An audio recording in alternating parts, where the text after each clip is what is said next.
Good morning, friends. If you are new here, my name is Jess. I'm a third grade teacher in Southern California, and today is episode 3 of A Day in the Life of a Teacher vlog, where I share with you guys just day-to-day things that we're doing and kind of how the day in the life of a teacher goes. So I'm going to share with you guys what's going on today. It is Friday. It is a rainy day, if you can't tell by my big old jacket. I actually have a coworker coming in today to observe. She wants to see how the flexible seating works, how we transition from one spot to another, what our living room area looks like where we do whole group instruction, and where they sit if they're not sitting there. So I'm really excited that she wants to come see that, and she's willing to try it out in her classroom too. It makes me feel good that someone would come to me and want to see how we do things. So I'm really excited for that. And then we're gonna do a fun math game that I'll share with you guys. It's a free download online, so I'll share with you guys the link for that where you can find it too. We are gonna do a science lesson for Mystery Science, and then I want to share with you guys what I put on the wall for my students for Wonders for the next week, because every time I post something on Instagram and my Wonders textbooks or something about Wonders is in the background, people always ask me different questions about it and how to fit everything in and how to organize it and how to make it make sense for students and all kinds of things. And this is our first year implementing Wonders, so I haven't completely got a great grip on it, but I just want to share little tidbits with you guys that I find out here and there. So I'm going to share with you guys one thing that I do that kind of helps navigate with the students all the different components of it, because there are a ton. So I'll share with you guys that in a second, and I'm gonna go make some copies, and I'll see you guys in a little bit. So living within and around a coral reef, you'll find invertebrates like sea urchins, snails, scallops, clams, squids, octopi, and sponges. You'll also find a lot of really beautiful and colorful fish like sergeant major fish, anglerfish, grouper, four-eyed butterfly fish, and one really special kind of fish, the parrotfish, which we'll talk more about in a second. Around here you can also see sea turtles, manatees, and even whales. And we can't forget the predators in these ecosystems. Those include things like sharks, barracudas, snappers, and eels. I actually like those. Alright, it's lunch now, and I totally forgot to tell you this morning when I was telling you about what was going on in our day that we were taking a virtual field trip to the Dominican Republic today to look at some coral reefs. This was from a website called Nature Works Everywhere, and they were partnering with the Nature Conservancy. The kids got to watch this scientist being interviewed and then learn different parts about the coral reefs and how it works and how to protect them. It was so cool. And then they also gave them like a little PDF printout. So this was all free. It was online. It was a 45-minute field trip, so it took up a big chunk of our day, but the kids really liked it, so it was worth it. But this was something that they could use to follow along. So it was what they knew beforehand, what they wondered, what they hoped they learned, and then after, what they want to know more about, their favorite part, and what they learned. And then they got to draw a little picture, and then they got to rate their field trip. So it was just something that they could kind of look at while they were following along. There was supposedly another PDF that I didn't find that they talked about in the field trip, so my kids didn't have that one. Oh well. But I thought that was really cool. We don't get to go on many field trips. We only get to go on one a year, at least in my grade level, so that was really fun. And then I'm going to turn around and show you the website right now. They have a lot of cool stuff for teachers. So in my grade level, we're planning on doing some more science stuff for the rest of the school year, so we're going to use this website, Nature Works Everywhere. I'm going to turn you around and show you it for a little bit. This website has tons of other resources. If you missed the free virtual field trip, you can go and learn about all different kinds of things.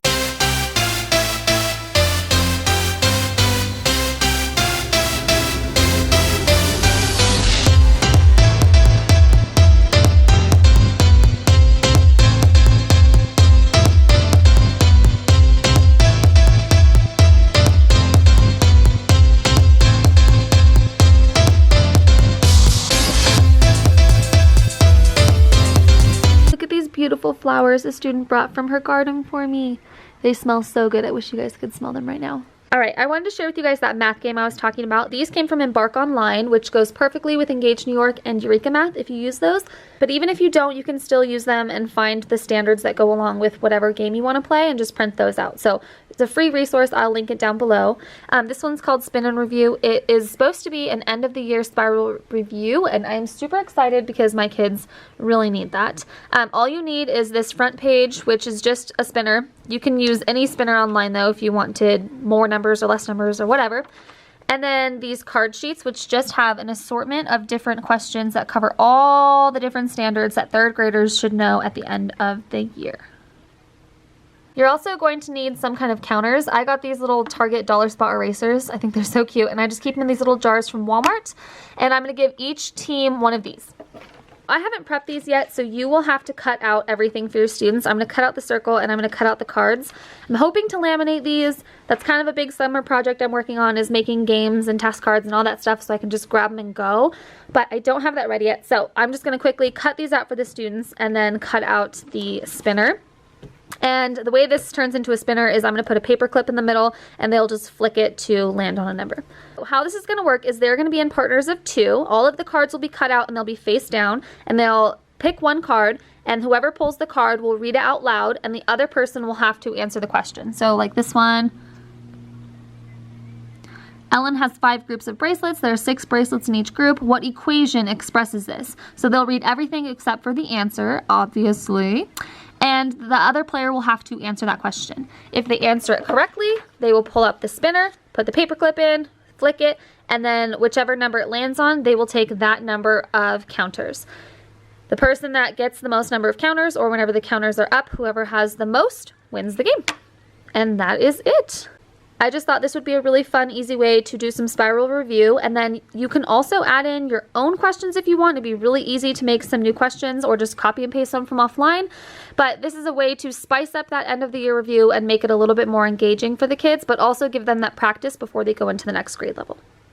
I'm getting ready to put up my Wonders stuff for next week. So I got these posters from Beth Corder on TPT, and basically she has one for every grade level for every single unit in Wonders, and it's a weekly focus poster pack. So it goes over the essential question, the genre, the comprehension strategy, the comprehension skill, the vocabulary strategy, the writing trait, the grammar focus, the spelling focus, and that's it. So these are all, as you can see, for every single week. So I'll just print out week by week, and I just print them in black and white. Even though they're beautiful in color, I don't have a lot of colored copies, so I just print in black and white, and then I put them up on my wall, and we refer to them every single day. This is my reading wall. These posters up top are from Amy Grosbeck. The pocket chart is from Lakeshore. The vocabulary cards come with our curriculum, and then the spelling cards I will link down below where they came from. Same with the poster pack. Also, I will link those little pocket organizers. They came from Tink Sparkle. They are my favorite. They're just the right thickness, and I can write on them with Expo marker if I need to. Sometimes I'll put things in these and then have the kids use them for things that are reusable, and they erase perfectly. So I will link those down below too. I love that there is enough colors that I can just coordinate each poster to a different color. So I put these weekly posters in every Friday for the following week, and I also change out the vocabulary cards and the spelling cards, and that's what I'm gonna do now.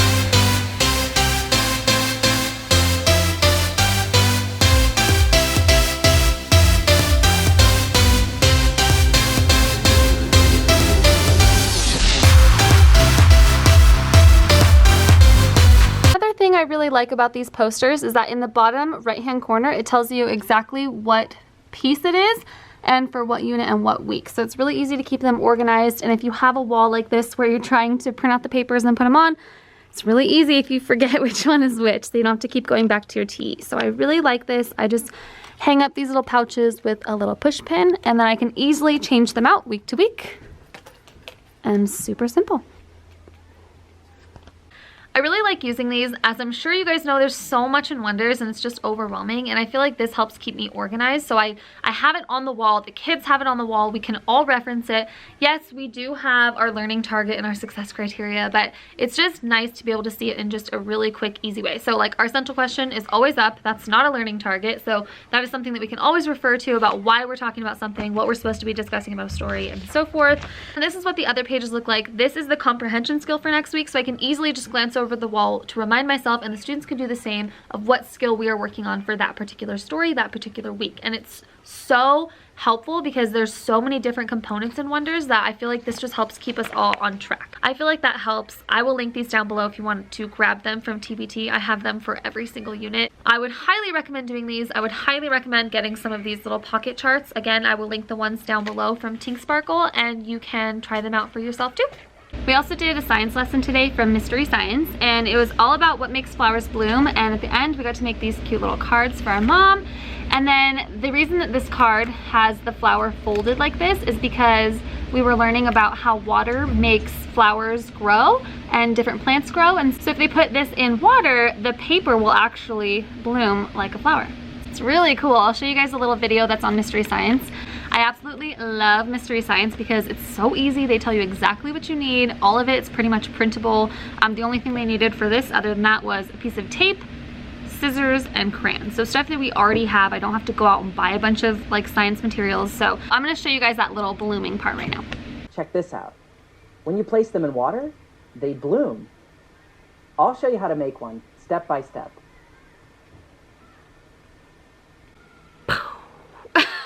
Is that not the coolest thing you've ever seen? I mean, seriously. I'm not really like sciencey, so every time we do a Mystery Science lesson, I just think it's super cool, and the kids really get into it. And yeah, I really love Mystery Science because they have step-by-step video directions for you. So you don't have to sit there and do it with your kids. You could even put it on Google Classroom. I like to do it whole group because it's just more fun that way for them. But yeah, this was really fun. And then they got a cute little Mother's Day card, and on the back it says this paper flower blooms because, so they got to write why. Also, don't worry if you didn't get that because there's a whole video explaining it afterwards, so they will explain to your kids. You don't have to. Yes. And then as you could see in that video, the flower, they have you tape it onto the card. So I'm not sure if you put this whole card in the water if it will still expand, but either way, each kid will get a sheet that has 4 on it. So one of them is going to go in their card, and then 3 of them they could take home to try this and show their parents in a plate of water, just like the video. I also wanted to share why I am holding this with you guys because my principal is doing something really fun for us right now. So we came to school this morning, and in the staff lounge we saw this.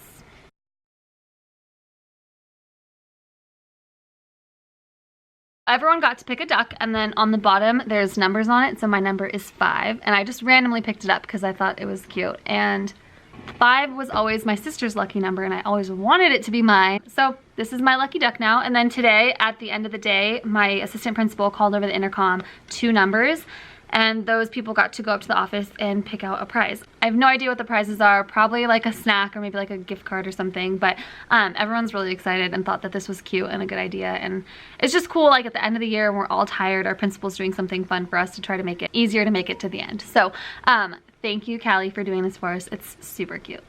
I'm gonna end this vlog here, right in this big chair where I started it. I hope you guys enjoyed seeing another day in the life of a teacher. And if you guys want to see more vlogs like this, please give it a thumbs up or let me know in the comments below. Feel free to let me know like what kind of things you want to see, like what parts of our day or whatever. And I will see you guys soon for another video. Thank you so much for watching. Don't forget to subscribe, and I will see you later. Bye!